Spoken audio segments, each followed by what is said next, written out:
Hello everyone, welcome back to my channel. आज हम अपने फर्स्ट डीआईवाई के लिए इस कार्डबोर्ड का यूज़ करने वाले हैं।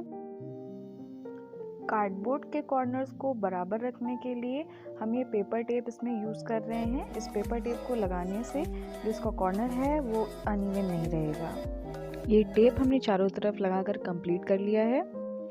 अब हम इस पर ये पेस्ट लगाएंगे। इस पेस्ट में मैंने वॉल पुट्टी, फेविकोल और पानी को मिलाकर ये पेस्ट तैयार किया है। अब हमें इसको पूरा इस पर लगा देना है। अब हम इसको सुखा लेंगे।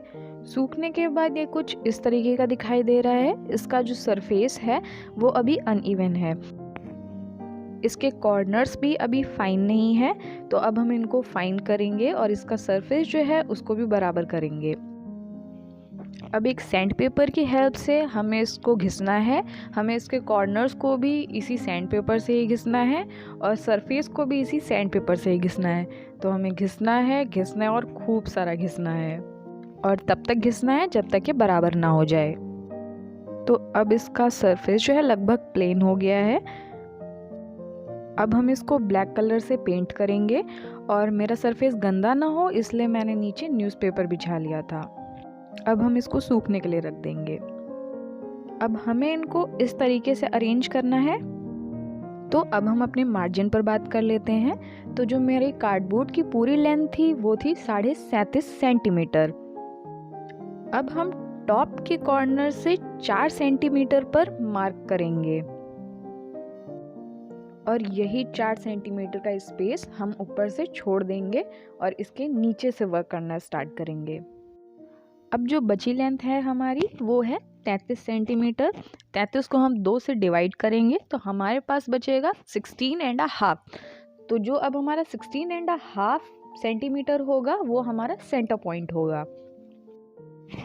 अब हम अपने सेंटर पॉइंट पर मार्क करेंगे और एक कंपास की हेल्प से इस पर सर्कल बनाएंगे। हमें दोनों तरफ सर्कल बनाना है एक साथ। जब आप सर्कल बना रहे हो तो ये चीज़ याद रखें कि आप किसी ऐसे सरफेस पर रखकर सर्कल बनाएं जिसके चारों तरफ स्पेस हो और आप घूम सकें।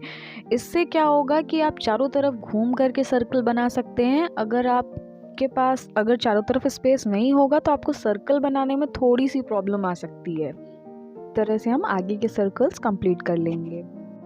सर्कल कंप्लीट होने के बाद एक ब्लैक मार्कर की हेल्प से वाइट वाला जो है उस पर हम मार्कर की हेल्प से पेंसिल के ऊपर ही आउटलाइन करेंगे और इसके बाद इसको रब कर देंगे।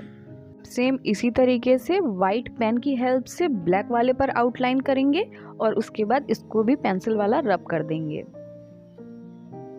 अब इन दोनों पर ही हम मंडाला आर्ट वाला पैटर्न ड्रॉ करने वाले हैं। तो इसके लिए वाइट वाले पर ब्लैक मार्कर की हेल्प से डिज़ाइन बनाएंगे।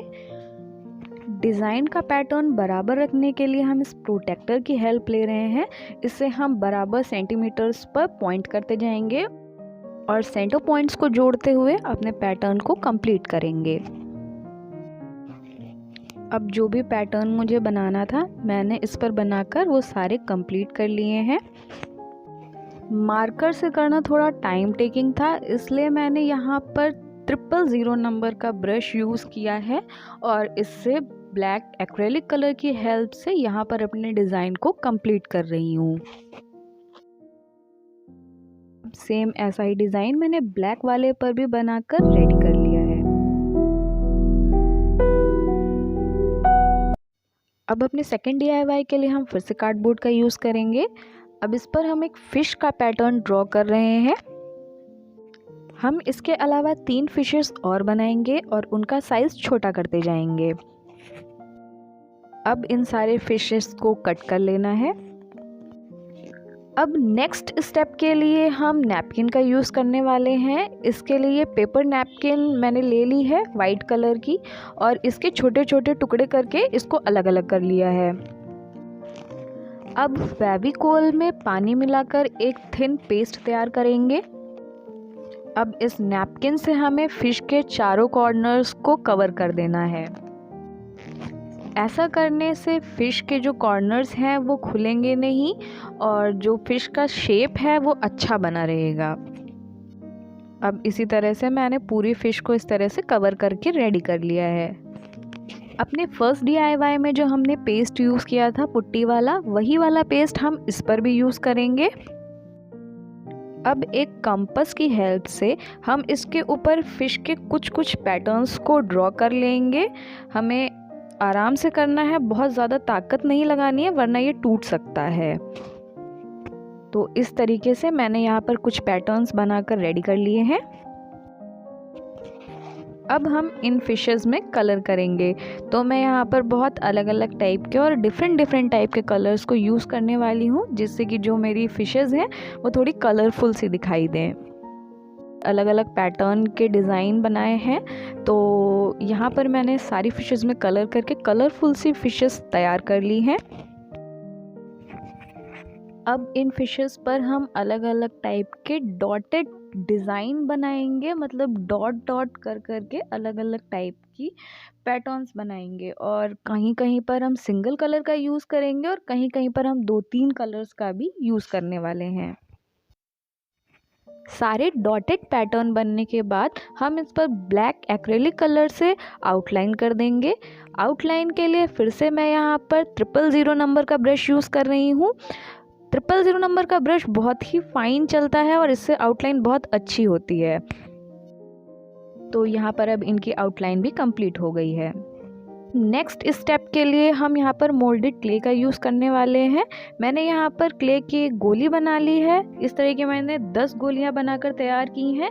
अब एक कंपास की हेल्प से हमें इसमें होल करना है और ये ऐसा होल होना चाहिए जो दोनों तरफ आर पार हो जाए। इनके सूखने के बाद हम इनको अलग अलग कलर से कलर कर देंगे और थ्रेड में डालकर इन्हें टक कर देंगे।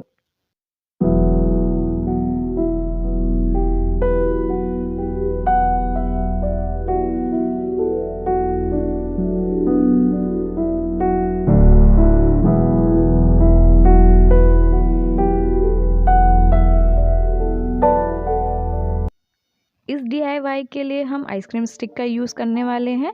इन सारी आइसक्रीम स्टिक्स को हम ब्लैक कलर से कलर कर लेंगे और इनको सुखा लेंगे।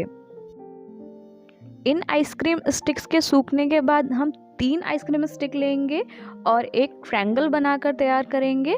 इसी प्रोसेस से हमें टोटल 4 ट्रायंगल बनाकर रेडी कर लेने हैं।